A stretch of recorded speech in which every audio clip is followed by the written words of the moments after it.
A student's overview of the ageless wisdom was carefully compiled from the following books by Alice A. Bailey. A Treatise on Cosmic Fire. Esoteric Psychology, Volumes 1 and 2. Esoteric Healing. Esoteric Astrology. The Rays and the Initiations.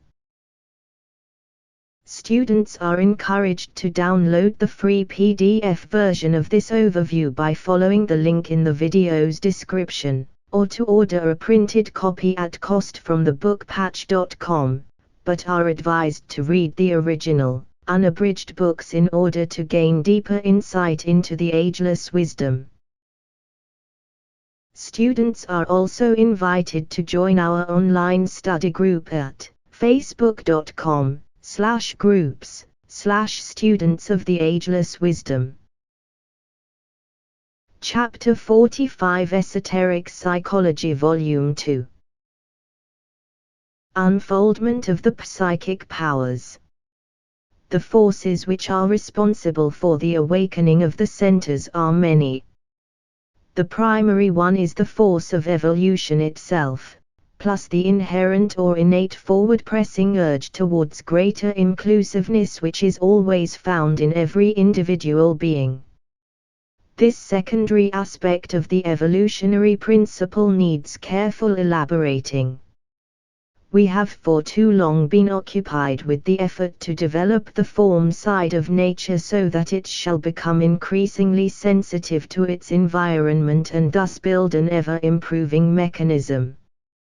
But the twofold fact of the development of an increasing capacity to include and the fact of the existence of the one interior factor, the self, which brings about this steady development, needs emphasizing. From the standpoint of the occult student, there are three ideas which lie behind this belief. 1. The fact of the indweller, the entity within the form who looks on at life as it unfolds, who develops awareness of the environment and who becomes inclusive, eventually to the point of synthesis. 2. The fact of the inherent ability, found in all forms of life in all kingdoms, to progress towards this greater inclusiveness, passing from kingdom to kingdom in this unfolding process. 3. The fact that humanity constitutes a central point from which this inclusiveness can be consciously developed. Hitherto, the development has been natural, normal and part of the evolutionary urge. It still remains, but the process can be hastened as man gains control of his mental processes and begins to work, as the conscious indweller, towards appointed ends.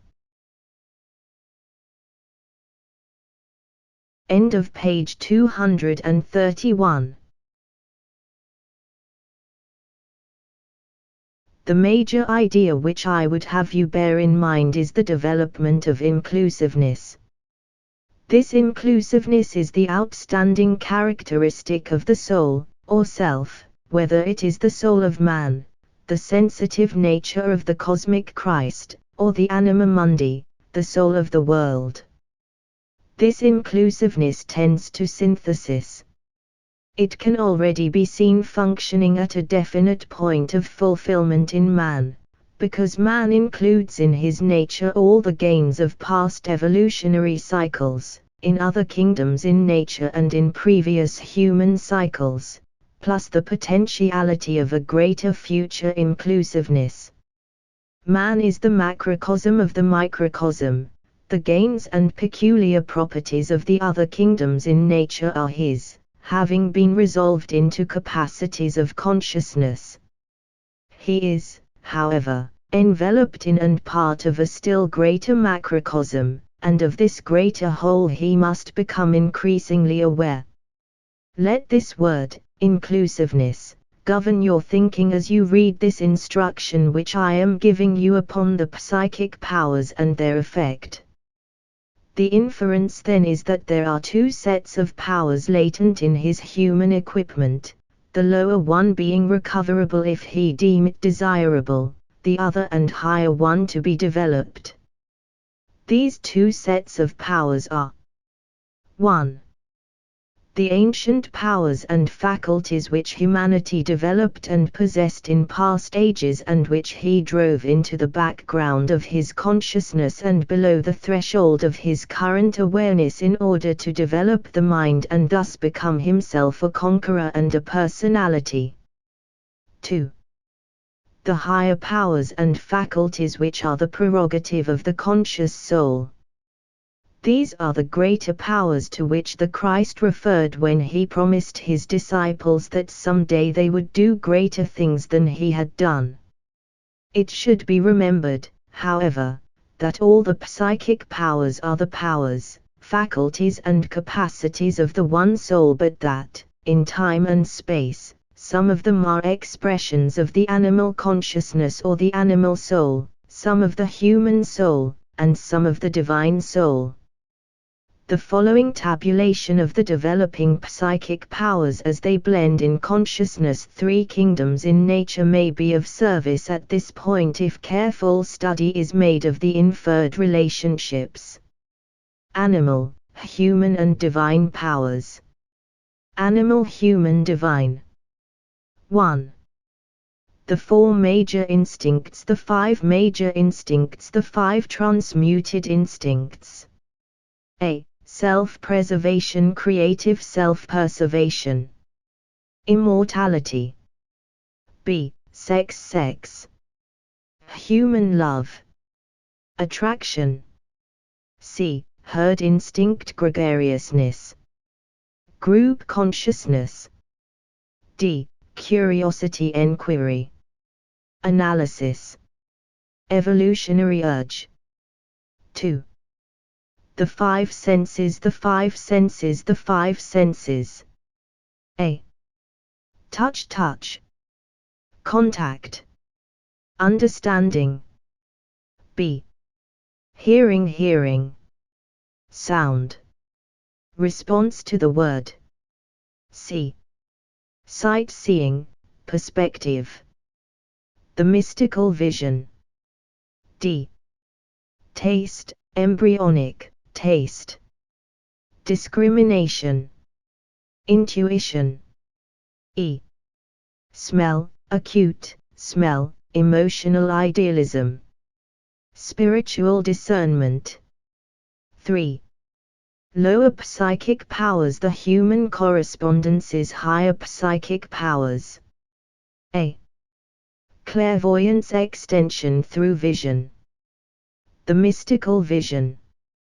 B. Clairaudience, extension through hearing. Telepathy. Inspiration. C. Mediumship, intercourse. Speech. Mediatorship. D. Materialization, invention. Creativity. E. Divination, foresight. Planning. Prevision. F. Healing via animal magnetism, healing through science. Healing through spiritual magic. End of page 232. The significance of the five senses. 1. The first sense, hearing, gives him an idea of relative direction, and enables a man to fix his place in the scheme, and to locate himself. A. Physical hearing. B. Clairaudience. C. Higher clairaudience. D. Comprehension of four sounds. E. Beatitude. 2. The second sense, touch, gives him an idea of relative quantity and enables him to fix his relative value as regards other bodies, extraneous to himself. A. Physical touch. B. Psychometry. C. Planetary psychometry. D. Healing. E. Active service. 3.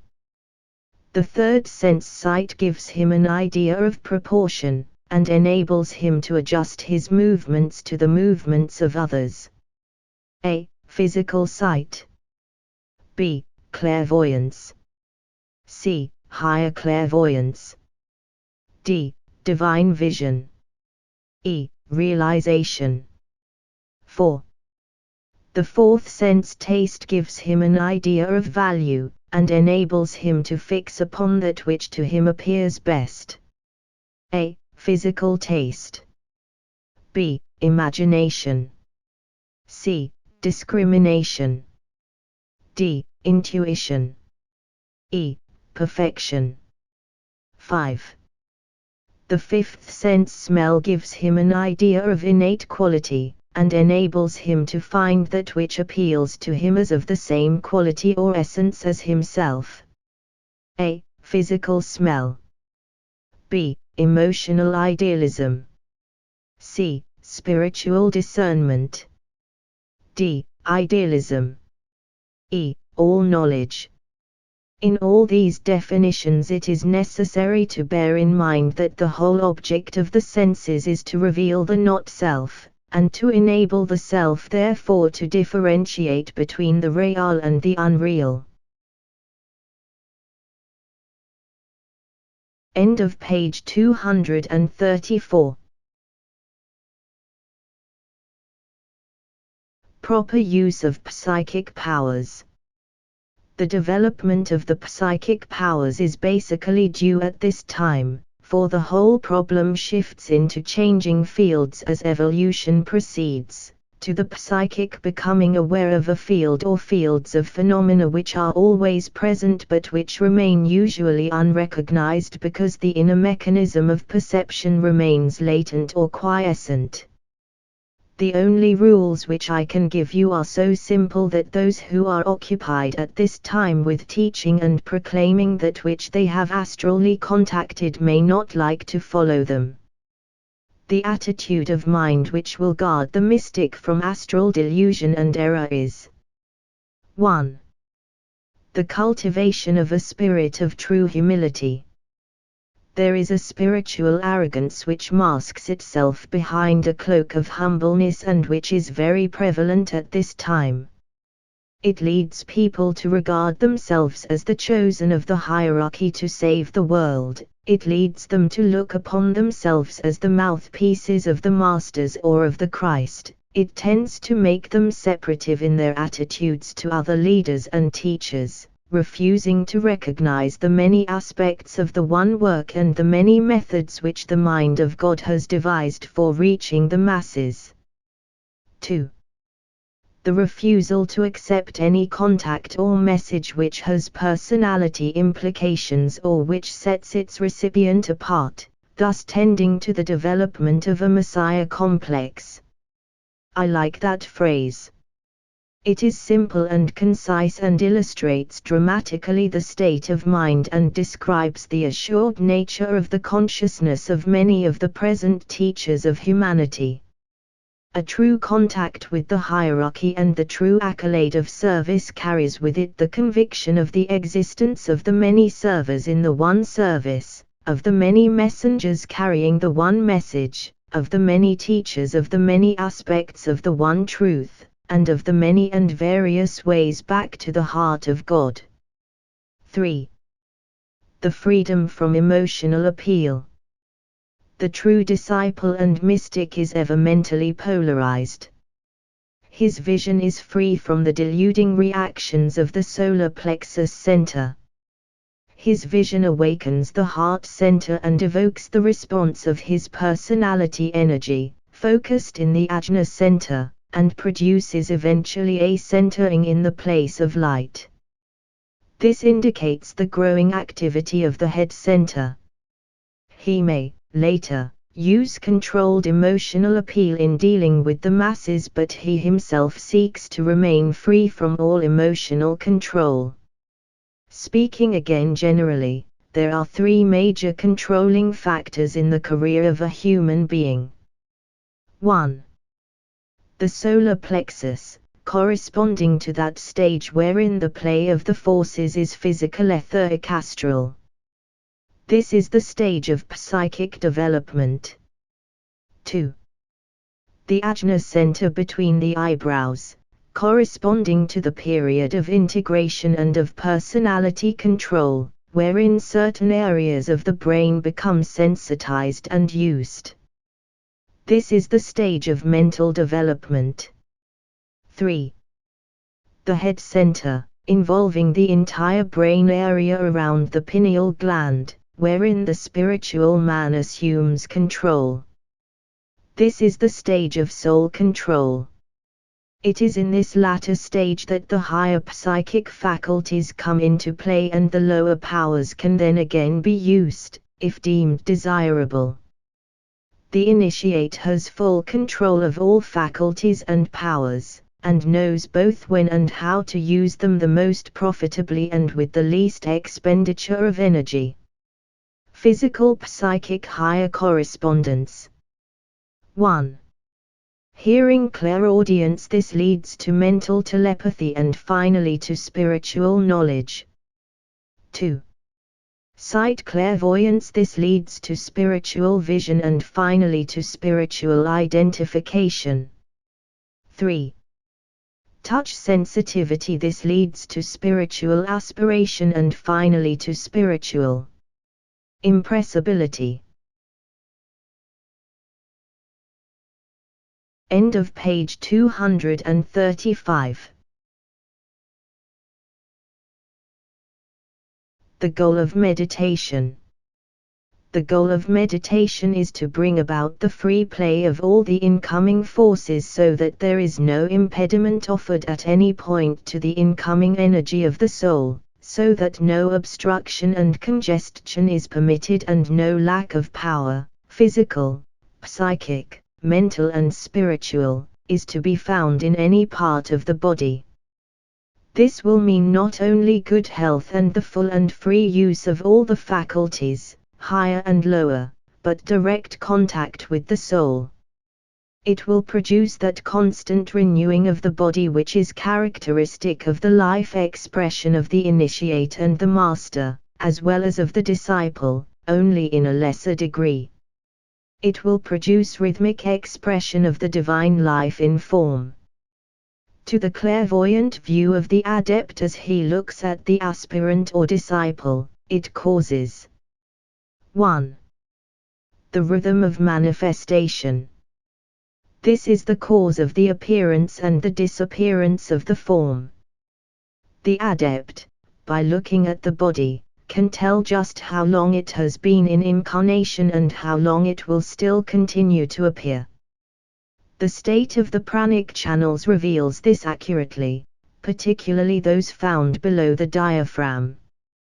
The center at the base of the spine, where is found the seat of the will to live, governing the seed of the life principle in the heart, reveals this. 2. The rhythm of psychic life. This is, in reality, the revelation of where the man stands in relation to consciousness and its contacts. The adept, when seeking information upon this point, looks first of all at the solar plexus center and then at the heart and head, for in these three centers and in their relative light and radiant brightness, the whole story of the individual stands revealed. The head center, looked at for the average or below average man, is the center between the eyebrows. In the case of the aspirant, mystic and disciple, it is the highest head center. Only where there is direction, a knowledge of a man's governing rays and a grasp of the astrological indications as to a man's path of life can the true, but dangerous, rules be given, which will lead to 1. A right distribution of energy. 2. The focusing of the forces in the centers. 3. The burning of the separating walls and of the dividing etheric webs. 4. The lifting of the energies ever higher in the body by the power of the directed will. Problems arising from revelation. The problems with which we must now deal have no relation at all to emotion or to the astral plane, but constitute the specific difficulty of the aspirant or the advanced man or disciple who has learned to focus himself in the mental nature. They are problems connected with achieved contact with the soul, which results in the illumination of the mind and a definite influx of power. These difficulties only come to the man in whom the throat center and the ajna center are awakening. The moment that any difficulty is sensed in relation to the phenomena of light, the psychologist or the physician can know that the pituitary body is involved and that consequently the center between the eyebrows is beginning to be active and awake. The problem of power, sensed by the aspirant and seeking expression in his life, falls into two categories. 1. The sense of power which comes through the effort to do definite creative work. This necessarily involves the activity of the throat center. Where there is this inflow of creative force and where there is no real use made of the inflowing energy in the production of creative work, then there is very apt to be difficulty with the thyroid gland. 2. The sense of power which takes the form of ambition, and of an integration which is brought about by the force of that ambition. This frequently succeeds in subordinating the various aspects of the lower nature to that ambition. When this takes place, the ajna center is active and is synchronizing its vibration with that of the throat center. This leads to real difficulty and is one of the most common forms of ambition to which the aspirant and the disciple succumb. End of page 236. End of chapter 45. End of Esoteric Psychology Volume 2.